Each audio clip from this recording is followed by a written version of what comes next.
Bahkan ia tidak boleh menggunting kukunya untuk mengingatkan akan ada hari nanti, hari di mana kita tidak bisa membersihkan diri kita, hari di mana kita tidak sanggup memotong kuku kita, orang lain yang memotongkannya, memakaikan kain putih.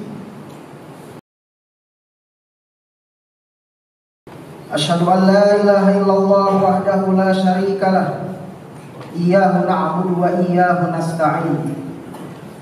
Wa asyhadu anna Muhammadan abduhu wa rasuluh al-mab'uts rahmatan lil alamin.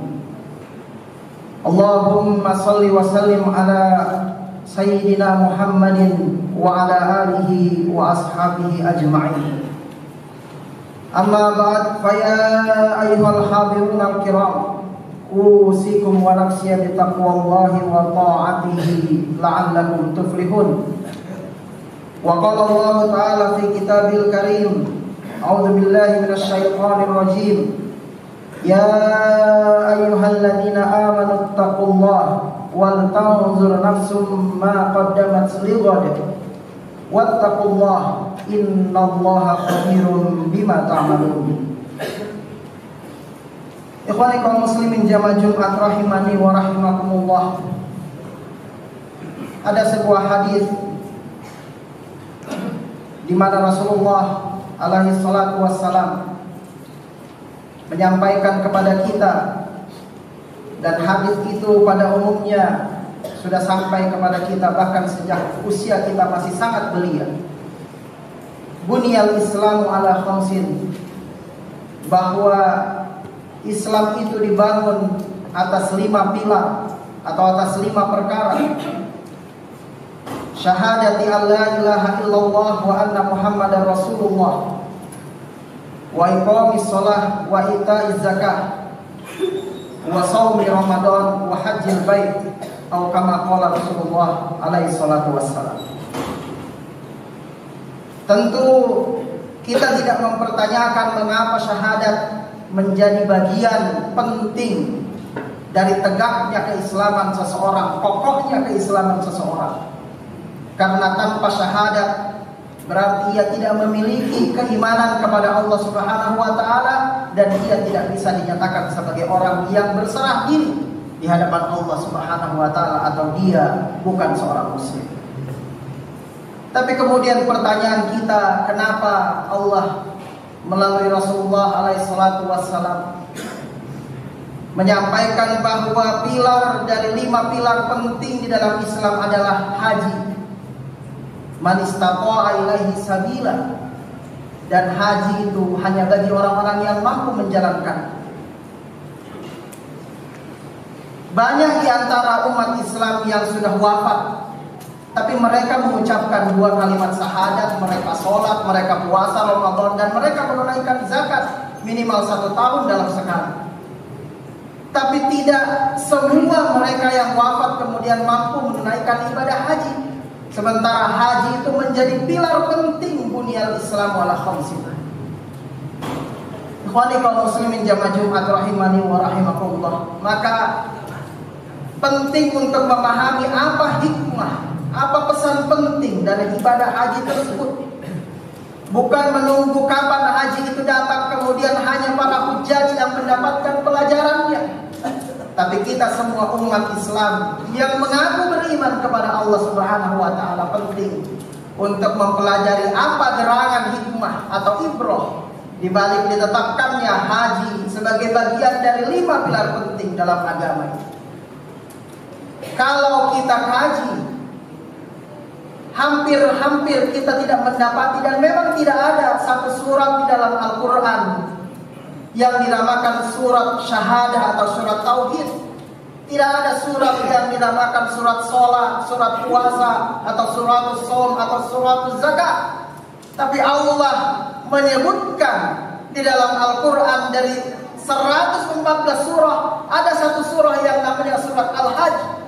Dan surah itu bukan hanya untuk dibaca oleh para hujjaj, para tetamu Allah, tapi dia dibaca oleh kita, umat manusia, umat akhir zaman, di mana Al-Quran ini wahyunya turun kepada Rasulullah dan disampaikan kepada kita.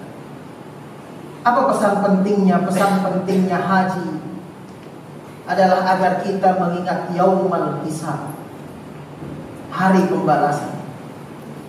Karena banyak orang yang tersesat dan Allah beri mereka adab yang pedih. Innal ladzina yadhilluna an sabili.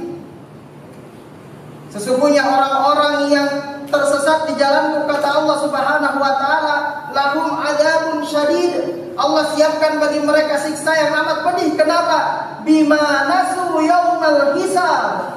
Karena mereka ingkar, mereka lupa, mereka lalai, atau mereka bahkan tidak meyakini akan terjadinya hari pembalasan. Itulah mengapa aktivitas yang mereka lakukan tidak selaras dengan visi kehidupan akhirat. Aktivitas yang mereka lakukan hanya sampai untuk mengejar kebahagiaan dan kesejahteraan dunia saja. Lihatlah surat Al-Hajj. Dia tidak dimulai dengan pernyataan labbaik Allahumma labbaik. Dia tidak dimulai dengan dengan guidance, dengan regulasi bagaimana memasang kain ihram, bagaimana seharusnya nanti ketika di Arafah. Tapi bukalah surat Al-Hajj dan bacalah ayat yang pertama di mana Allah Subhanahu wa taala berfirman, A'udzubillahi minasyaitonir rajim. Ya ayyuhan nasu taqu rabbakum. Wahai sekalian manusia, haji ataupun bukan, sudah haji ataupun belum, masih berniat haji atau masih waiting list, ittaqu rabbakum, takutlah kepada Tuhanmu. Inna zalzalatis saati syai'un azim. Sesungguhnya guncangan hari kiamat itu adalah sesuatu yang sangat agung, sesuatu yang sangat besar, sesuatu yang sangat tinggi. Jutaan orang yang berkumpul ketika beribadah haji itu sesuatu yang agung. Tapi zalzalatis saati syai'un azim, sesuatu yang besar, guncangannya begitu besar. Yauma tarawnaha tadhalu kullu murdi'atin amma arda'at wa tadau kullu dzati hamlin hamlaha wa taran nasa sukara wa ma hum bisukara walakinna adzaballahi syadid. Lihatlah ketika manusia berangkat haji, di sana mereka memegang dengan erat tangan istrinya, tangan pasangannya. Ia menggendong orang tuanya. Ia memegang erat anaknya supaya tidak hilang di antara jutaan manusia, supaya bisa bersama-sama menuntaskan rangkaian ibadah haji. Yauma tarawnaha tadhalu kullu murdi'atin amma arda'at. Hari zalzalatis saat, hari pembalasan nanti. Sibuk orang dengan urusannya sendiri-sendiri. Yang mengandung akan gugur kandungannya, yang punya anak akan mengabaikan anaknya. Yauma yafirrul mar'u min akhihi wa ummihi wa abihi. Ketika ibadah haji, ia bergandengan tangan, ia berjalan dengan begitu mesra. Tapi di hari zalzalatis saat syai'un azim, kita lupa dengan istri dan anak karena urusan begitu besar. Ikhwani kaum muslimin jamaah Jumat rahimani wa rahimakumullah. Sejak seorang calon haji ingin berangkat ke tanah haram, ia kumpulkan keluarganya. 40 tahun, 50 tahun rezeki yang dihasilkannya dari jalan yang halal, ia hitung-hitung. Ia sampaikan kepada keluarganya, kalau nanti abah tidak sampai kembali ke tempat, kalau nanti bunda tidak sampai ke rumah, ini untuk si ini ada tanggungan untuk si ini. Karena ada kesadaran seorang bujang bahwa ia akan berhadapan dengan yaumul hisab. Mungkin ia tidak akan kembali lagi. Sampai di tanah haram, ia menggunakan 2 kain. Dengan menggunakan 2 kain, ia tidak lagi boleh memakai wangi-wangian. Ia tidak boleh lagi menggunting rambut, merapikan rambutnya. Bahkan ia tidak boleh menggunting kukunya. Untuk mengingatkan akan ada hari nanti.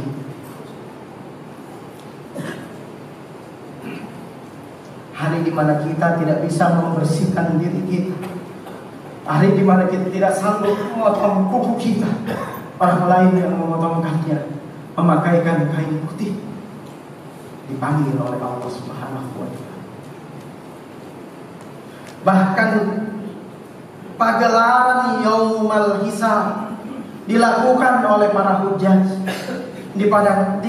di tanah haram sana sebagai satu sampel bagaimana nanti manusia di padang mahsyar di tengah panasnya terik matahari tanpa batas sama sekali, di mana manusia dimintai pertanggungjawabannya di hadapan Allah Subhanahu wa Ta'ala. Itulah pelajaran penting dari haji, supaya manusia mengingat Yaumal Hisab. Itulah mengapa di surat Al-Hajj ayat yang pertama Allah mengatakan, ya ayuhan nas ittaqu rabbakum, takutlah kepada Allah, bertakwalah kepada Allah, taatlah hanya kepada Allah. Inna zalzalatis saati syai'un azim.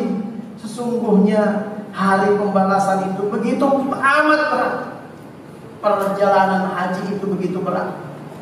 Mungkin sekarang tidak begitu berat sebagaimana 30 tahun lalu, 40 tahun lalu ada manusia yang 6 bulan bahkan melalui perjalanan sampai ke tanah haram untuk menghapus kerinduannya akan haji. Ikhwanifah muslimin jamaah Jumat rahimani wa rahimakumullah. Pelajaran yang kedua dari ibadah haji sebagai pilar yang harus kita pahami, dan itu bukan hanya untuk mereka para hujjaj yang memahami ini, dan bukan hanya di musim haji kita memahami bahwa haji memberi pelajaran kepada kita bahwa kita adalah seorang hamba Allah Subhanahu wa Ta'ala. Orang kaya, orang miskin tidak ada bedanya. Semua berpakaian putih dan melakukan ibadah yang sama, berkumpul di tempat yang sama. Tidak ada bedanya antara mereka yang banyak beramal, mereka yang dermawan, mereka yang banyak mendonasikan hartanya, dengan mereka yang mustahil sering menerima harta. Tidak ada bedanya di hadapan Allah Subhanahu wa Ta'ala. Sebagai seorang hamba, maka pesan penting yang didapatkan di ibadah haji adalah ketika perintah haji itu tanggal 9 Dzulhijjah harus wukuf di Arafah, maka tidak ada argumentasi, semua mengatakan sami'na wa ata'na, kami dengar, kami taat. 9 Dzulhijjah semua wukuf di Arafah.